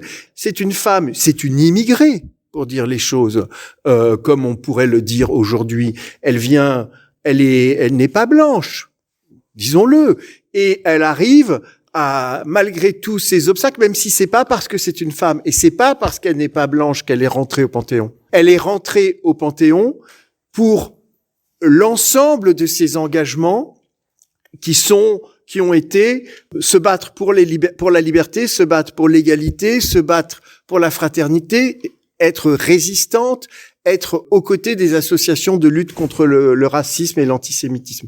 C'est pour tous ces parcours, et puis évidemment la tribu arc-en-ciel. C'est pour tout ce parcours-là qu'elle est entrée au Panthéon, Joséphine Baker. Alors comment je me suis pas réveillé en me disant tiens, je vais la faire rentrer au Panthéon. Encore une fois, c'est Régis Debray qui a eu l'idée en premier, qui a allumé la flamme. Moi, je n'ai fait que la porter avec d'autres. Et la famille, bien entendu, Pascal Horry aussi, de l'Académie française, le grand historien, des personnalités connues, mais aussi, principalement, quand j'ai lancé cette pétition, ce qui était très fort, c'est le mouvement populaire. C'est-à-dire que c'était des anonymes. C'était vous et c'était moi. Et c'est ça aussi, probablement, qui a déclenché cette vague qui nous a ouvert les portes de l'Élysée et un rendez-vous avec le président de la République qui a accueilli l'idée extrêmement favorablement. D'ailleurs, à la fin du rendez-vous, il a duré 1h15. Je peux vous dire que c'est impressionnant quand même, parce que on met de côté les histoires de personnes. C'est le président de la République. C'est pas et quand on rentre dans ce bureau, qui nous demande pourquoi vous voulez que Joséphine Baker elle entre au Panthéon, que chacun a 10 minutes pour développer ses arguments, on se retrouve au bout d'1h15. Il nous regarde, il nous dit c'est oui. C'est quand même. Après, il nous dit faut vous taire. Alors ça, c'est plus frustrant parce qu'on a envie de sortir du bureau, de le mettre sur les réseaux sociaux, mais on n'a pas le droit. Voilà. Je voulais savoir simplement, les enfants qu'elle a adoptés, est-ce qu'on sait ce qu'ils sont devenus et comment ils ont vécu son entrée au Panthéon, voilà. Tout le monde voudrait savoir, est-ce qu'elle a réussi son pari, mais oui, elle a réussi son pari. En fait, qu'est-ce qu'elle a fait? Elle a fait une famille ordinaire. Donc elle a montré, c'est pas une famille extraordinaire. Oui, ils s'engueulent, oui, ils s'aiment, oui, voilà, c'est juste normal, c'est une famille, quoi. Et donc, elle a réussi son pari. Elle a le pari de montrer que même si on a des origines différentes, même si on a des opinions philosophiques ou religieuses différentes, ou a-religieuses d'ailleurs, n'oublions pas que majoritairement, nous sommes a-religieux. Mais même si on a tout ça, eh bien, on arrive à pouvoir s'entendre quand on se rappelle une chose, c'est que nous sommes toutes et tous rattachés au genre humain. C'est quand même pas compliqué à comprendre. Aujourd'hui, on a des satellites qu'avant, on n'arrive pas à comprendre qu'on était un, avec nos diversités, avec nos singularités. À la limite, quand il n'y avait pas la capacité de s'extraire de la planète. Mais aujourd'hui, quand on la voit de loin, on voit bien qu'on est un quand même. Je pense à une chose. Joséphine Baker, elle a eu des soucis d'argent. Elle avait adopté, je sais pas, peut-être 12 enfants. Mais elle a eu des périodes où elle tirait le diable par la queue, ou même pire. Alors, est-ce que vous pouvez nous parler un peu de ça? Oui, je peux vous en parler. Joséphine, je peux vous en parler pendant 20 heures. Hein. Donc, alors, oui, elle a des problèmes d'argent qui sont dus au fait qu'elle a beaucoup investi. Hein. Elle a un château qui est pas très grand. Enfin, pas très grand, c'est un château quand même. Mais parmi les châteaux qu'il y a dans le coin, c'est le plus petit.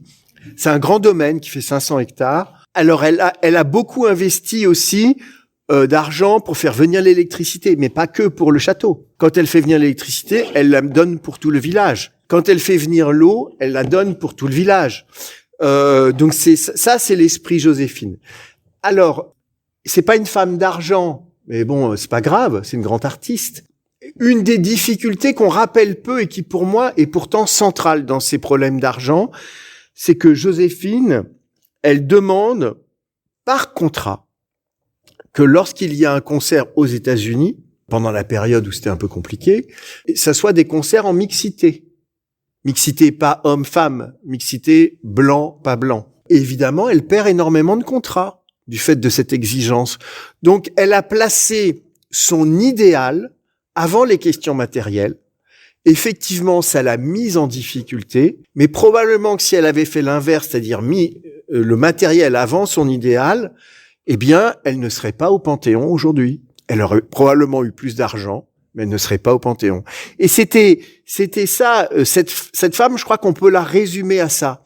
Ce désir un peu fou de mettre le matériel après l'idéal. Moi, j'ai quelque chose qui me trotte dans la tête, c'est l'histoire du voile, parce qu'il me semble qu'en France, ça a été quelque chose qui a occupé l'actualité à un moment donné. On en parle moins, mais on avait l'impression que la laïcité, le problème de la laïcité se résumait à ça. Dans l'actualité, dans les informations, dans tout ce qu'on pouvait entendre.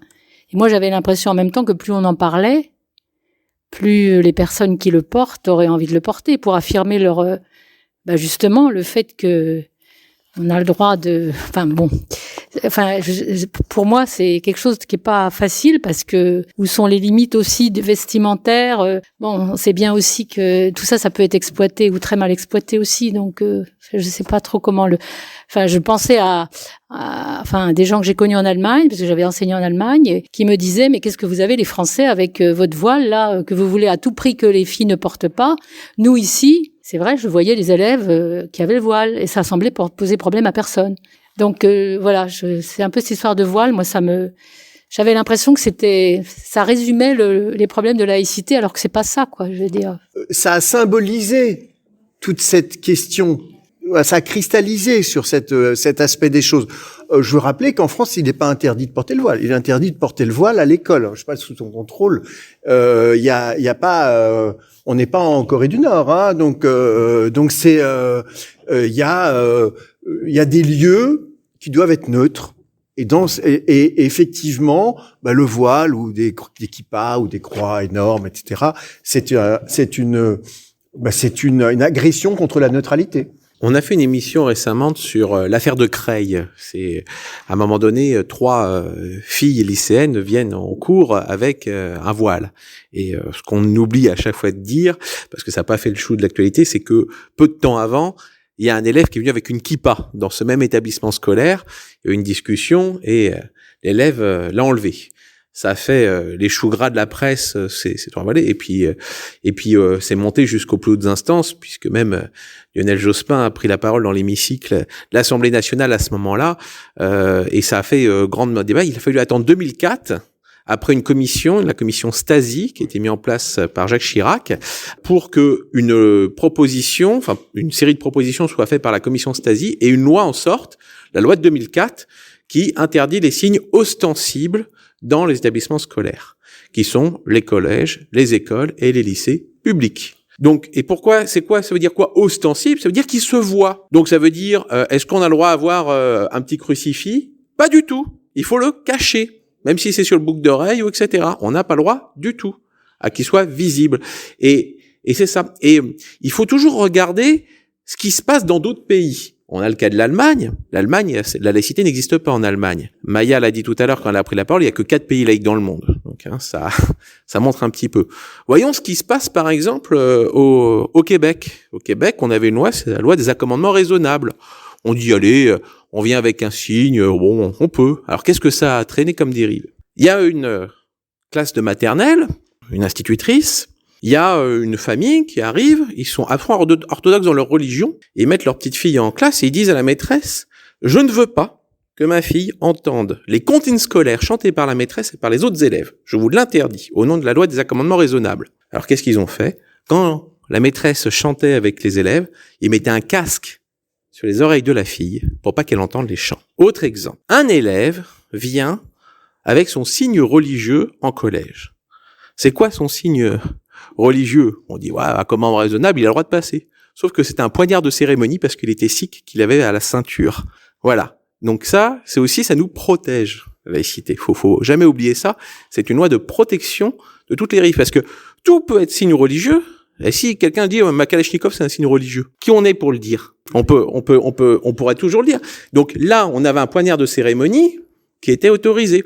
Donc la laïcité, c'est ça. Ça nous aide. Et ça ne veut pas dire que ça démystifie l'ensemble, parce qu'en dehors de l'établissement scolaire, sur l'espace public, du moment qu'on ne va pas faire un trouble à l'ordre public, on a le droit à n'importe quel signe. On n'a pas le droit à la burqa. Mais pourquoi on n'a pas le droit à la burqa? Parce que on doit avoir une loi sur le visage visible. C'est-à-dire, vous n'avez pas le droit d'avoir une casque de moto dans la rue, sauf si vous êtes sur votre moto. Vous n'avez pas le droit d'avoir un masque non plus, sauf si c'est le carnaval. Voilà, c'est des choses comme ça qui se mettent là-dessus, sur un moment particulier, avec une déclaration d'événement. Sinon, vous n'avez pas le droit de vous balader avec un masque comme ça dans la rue. Il y a quand même une problématique. Évidemment, c'est formidable tout ce que tu as dit, je suis en plein accord. Néanmoins, il y a un moment, j'aimerais bien savoir ce qui va se passer. Il va y avoir des jurisprudences avec le masque sanitaire. Ça, c'est quand même une problématique par rapport à cette loi que je trouve bonne, hein, que je trouve absolument qui nous protège, bien entendu. Mais il y a un moment, il y aura une problématique. On peut pas se voiler la face non plus sur cette question-là. Alors, si tu me permets, avec la Covid et le masque qui était porté obligatoirement, c'était une loi dérogatoire. Néanmoins, les gens continuent de le porter. Il y aura donc un problème. Voilà, c'est quelque chose qui devra être, je pense, réfléchi. Ce qu'il faut voir, c'est que la laïcité, il y a des avancées, des reculs à chaque instant. On a eu 1789, la Révolution française. On a eu les premières lois laïcité, et puis c'est retombé, parce que Napoléon est arrivé en place, et a mis en place un concordat, donc on n'était plus dans la laïcité. Il y a eu la Commune de Paris qui a essayé de la mettre, et puis elle n'a pas duré. La Troisième République l'a mis avec la loi du 9 décembre 1905 portant séparation des églises et de l'État. Mais même après, il y a eu des reculs et des avancées. Il y a eu la loi de Bré qui va attaquer, va donner un coup de canif à l'éducation, parce que maintenant on finance. Oui, Michel Debré. Parce que maintenant on finance les écoles privées. Ça coûte 15 milliards au budget de l'État par an de financer les écoles privées. Et c'est à peu près 72 ou 73% du budget des écoles privées, c'est de l'argent public. Écoles privées sous contrat. Bien sûr, je parle pas des écoles privées hors contrat, qui sont encore autre chose.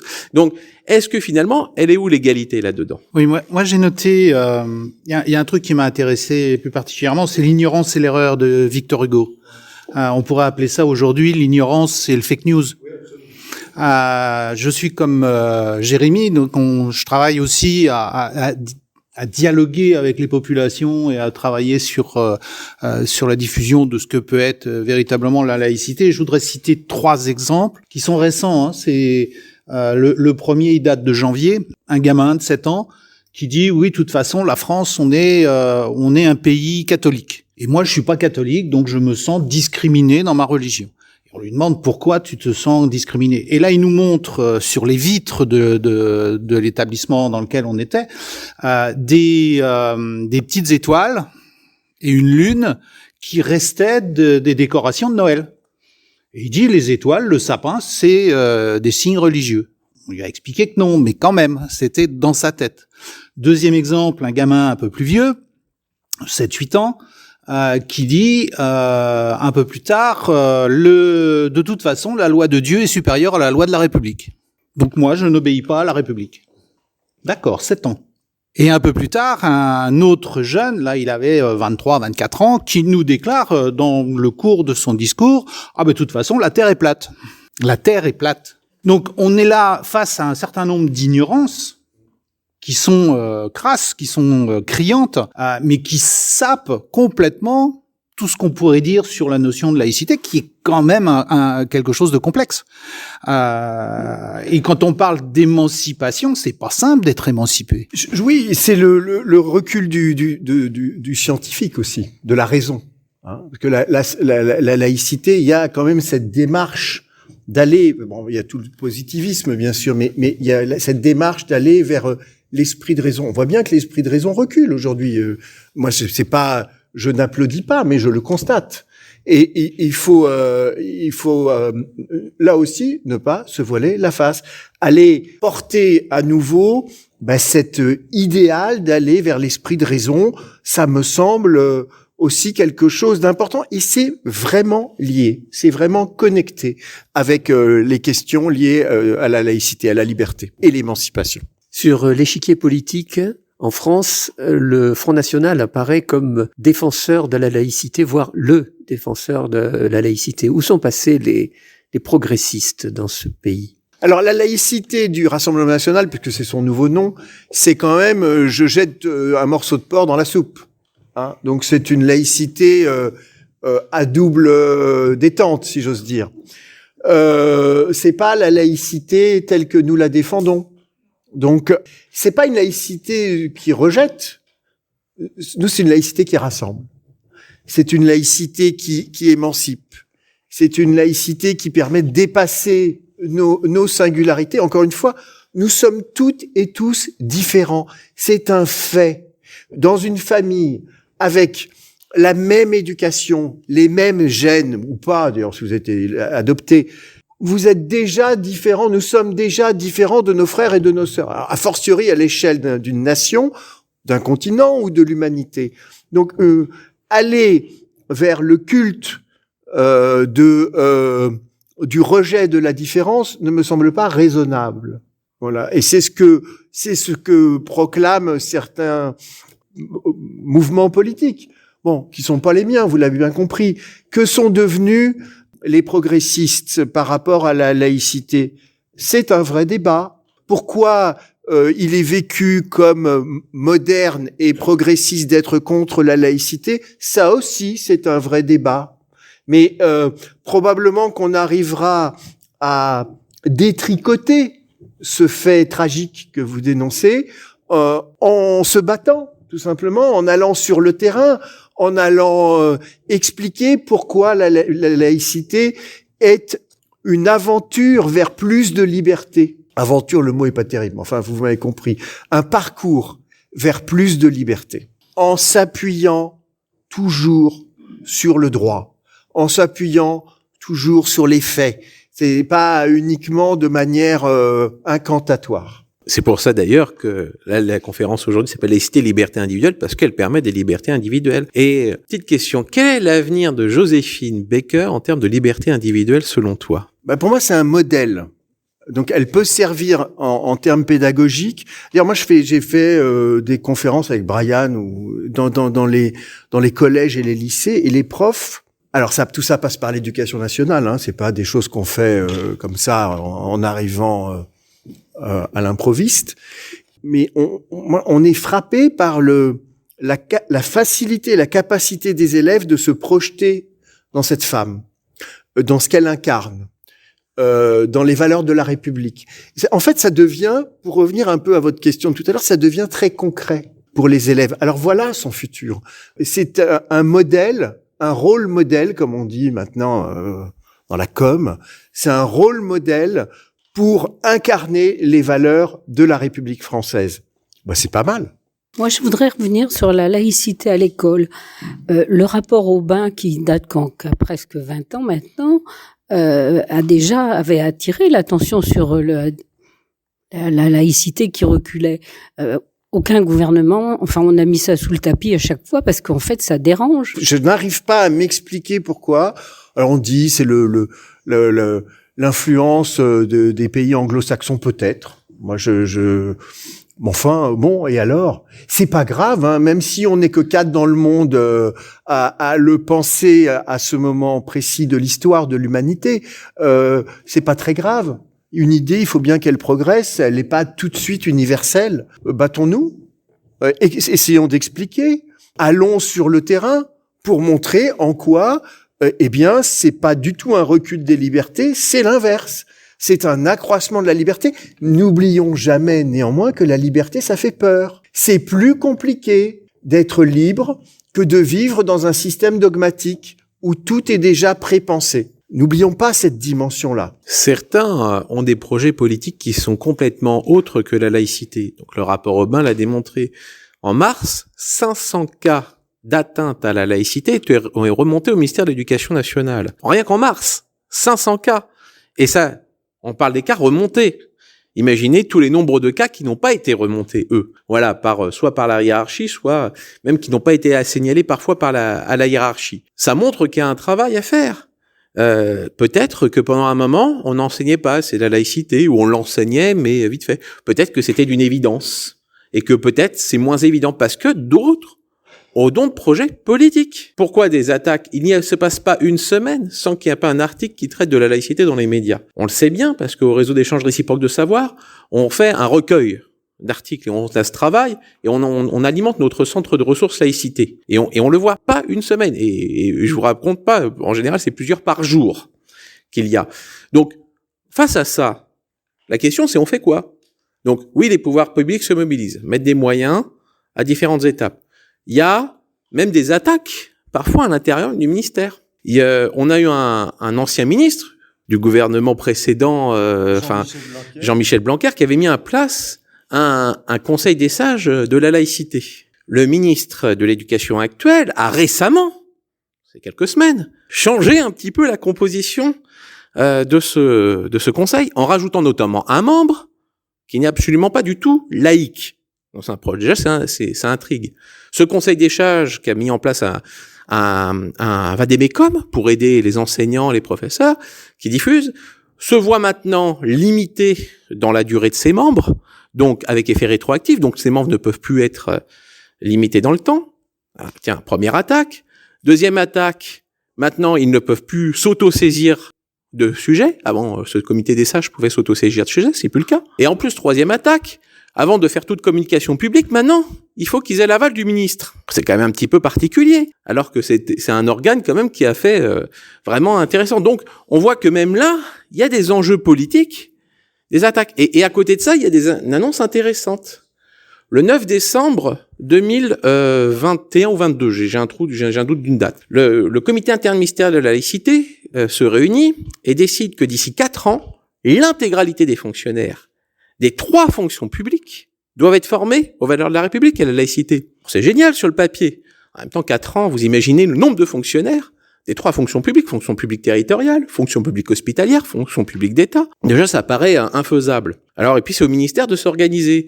Dans certains ministères, ça tombe bien parce qu'il y a des formations de 2 jours qui sont construites, mais certains ont mis en place des formations de 2 heures. Comment voulez-vous, en 2 heures, permettre à des fonctionnaires, quel que soit la fonction, d'avoir cette capacité à faire.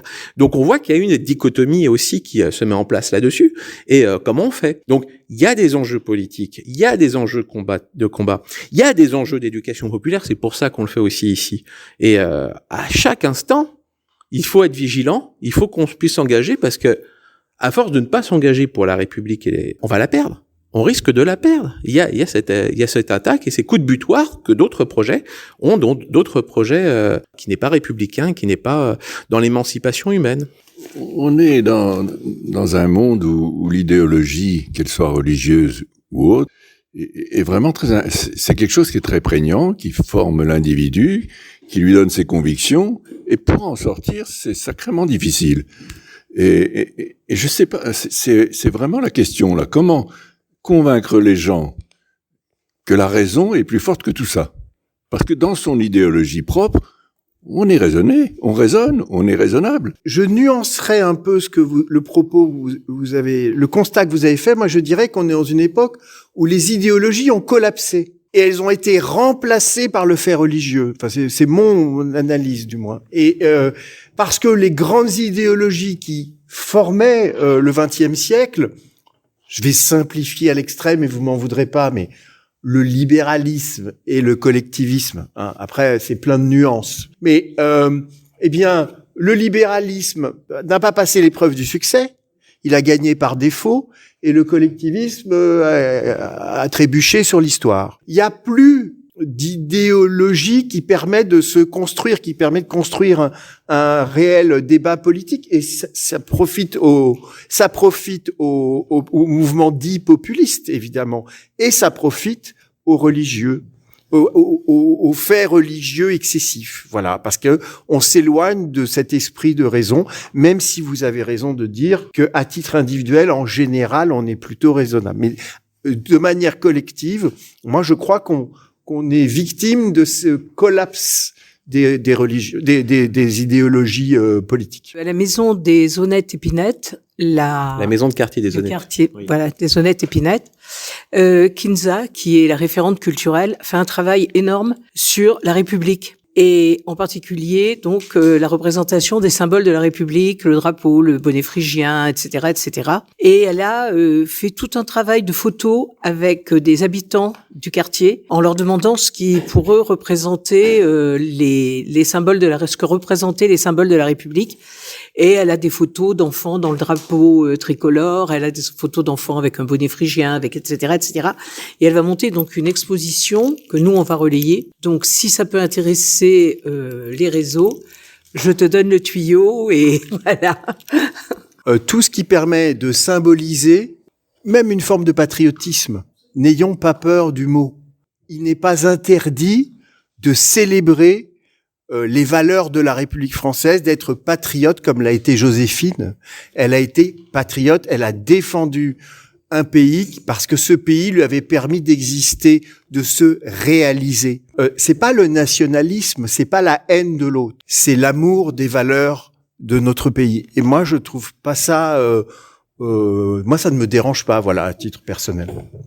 Régulièrement, quand je vais dans les établissements scolaires ou ailleurs, j'explique les 8 symboles de la République. Alors certains diront 7, moi je dis 8 parce que je compte la Marianne. Et j'explique et je montre en images les symboles.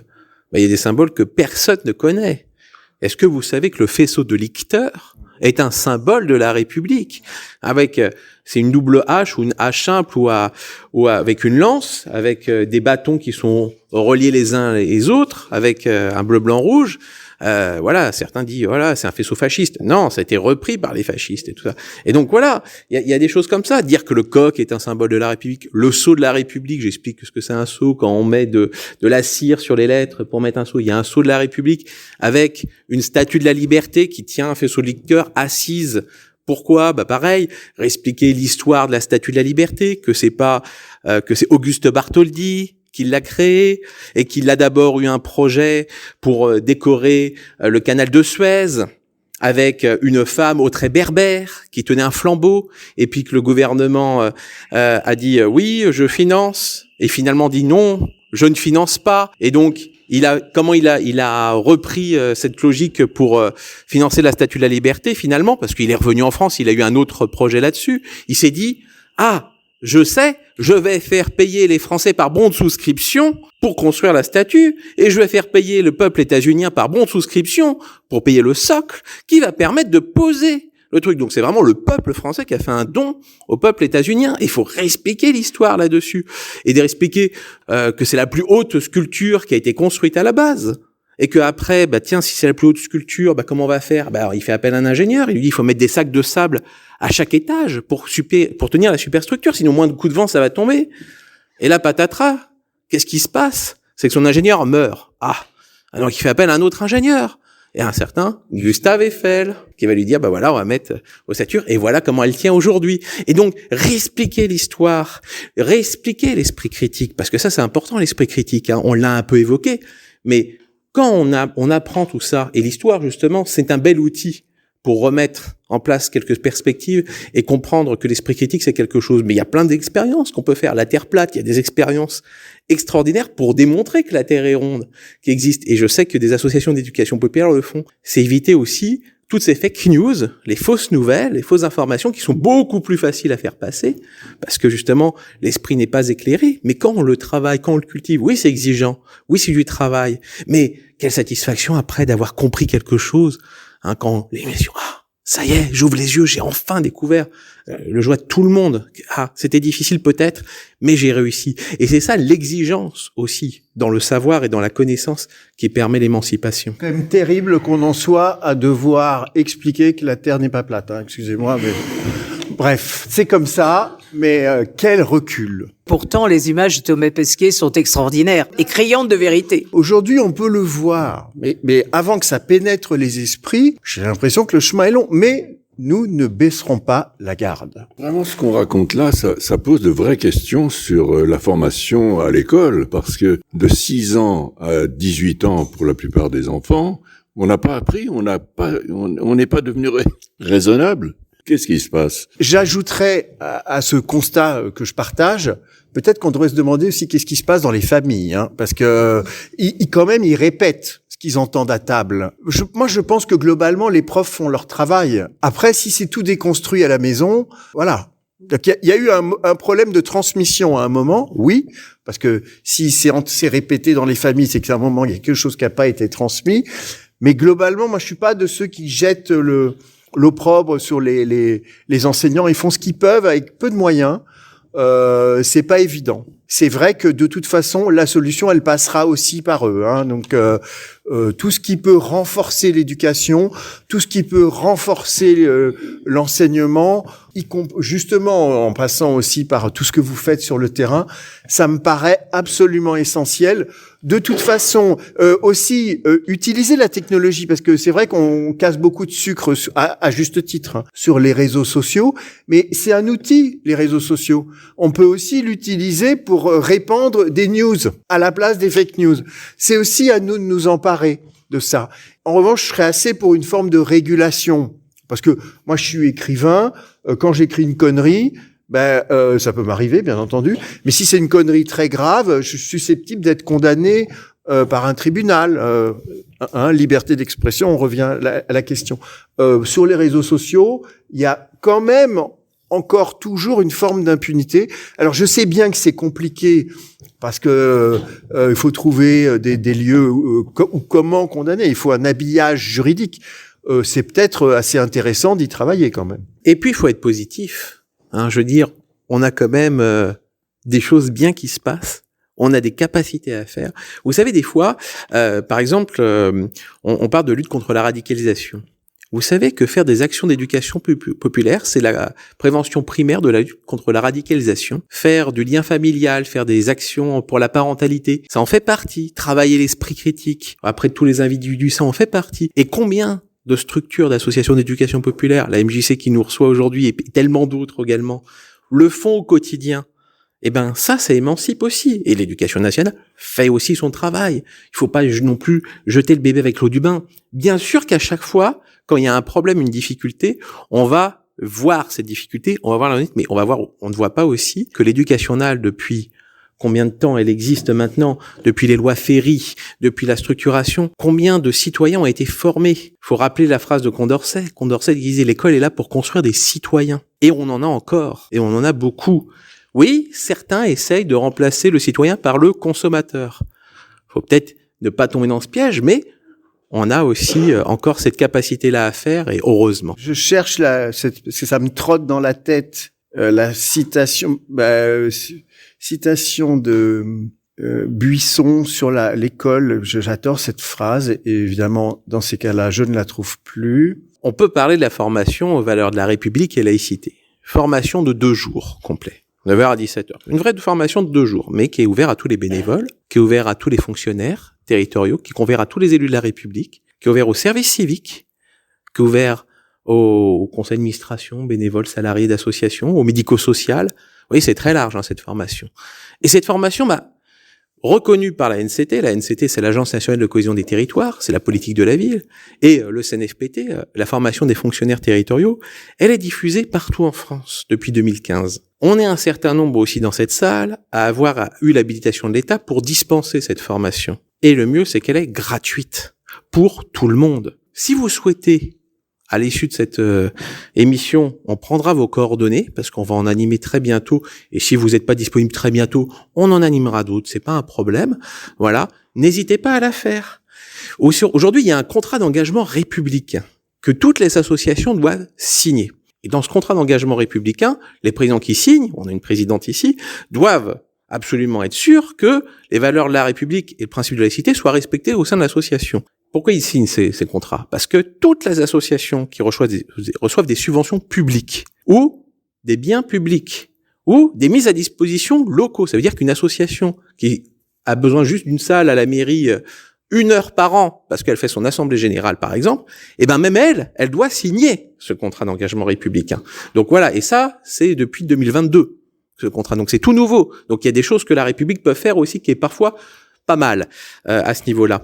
Là, faites en sorte que dans vos associations respectives, ça soit connu. Formez-vous à la laïcité, et vous allez pouvoir dire après, dans vos structures, regardez, on a tant de personnes qui ont fait cette formation valeurs de la République et laïcité, on prend le problème à cœur, et donc on le fait, et on devient aussi porteur à notre niveau, parce que c'est chaque petite pierre qui construit l'édifice. Donc il faut pouvoir apporter sa pierre à l'édifice pour essayer d'avoir un monde un petit peu plus meilleur et plus éclairé qu'on peut faire, et ça c'est vraiment assez essentiel. Alors j'en ai retrouvé une autre de Buisson qui est pas mal, je trouve, c'est l'enseignement, c'est Ferdinand Buisson, l'enseignement sera neutre s'il s'abstient de toute incursion dans le domaine des croyances religieuses, s'il se garde également de plaider pour ou contre aucune d'elles, s'il évite toute allure de propagande agressive ou de prosélytisme soit confessionnel, soit anticonfessionnel. Mais il doit affirmer les vérités scientifiques, sans se mettre en peine de savoir si l'Église les a condamnées, les vérités historiques sans se préoccuper de les faire tourner invariablement à l'honneur du Vatican, les vérités politiques et sociales, essence de la démocratie, sans se soucier de les mettre d'accord avec la politique passée ou présente du Parti catholique. Alors, il faut remettre les choses dans leur contexte. Aujourd'hui, il dirait peut-être pas, il qualifierait pas les choses de la même manière. Néanmoins, lorsqu'il met en avant la nécessité d'aller sur les vérités historiques et d'aller sur la vérité scientifique, je crois que là, on peut à nouveau travailler dans l'esprit de Ferdinand Buisson. Eh bien, on va te remercier, on peut l'applaudir parce que...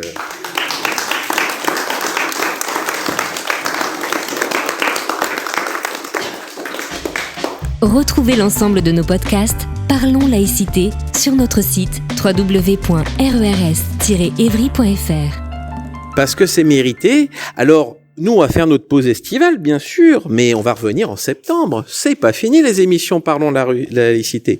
La prochaine aura lieu le 7 septembre, puisque c'est à chaque fois tous les premiers jeudis de chaque mois. Et on va parler laïcité et astronomie. Ah, pourquoi l'astronomie? Parce qu'on va avoir un docteur en astronomie qui va venir, Tristan Decker, qui travaille au musée de l'air et de l'espace, qui va nous parler de ce sujet. Et donc, on va vous donner cet rendez-vous et puis on verra voir qu'est-ce que se passe à la laïcité dans les étoiles. Merci beaucoup, merci Laurent et bonne soirée à tous. À bientôt. Cette émission est maintenant terminée. Retrouvez l'ensemble de nos podcasts Parlons laïcité sur notre site www.rers-evry.fr. Et pour rester informé de notre actualité et communiquer avec nous, rendez-vous sur notre page Facebook.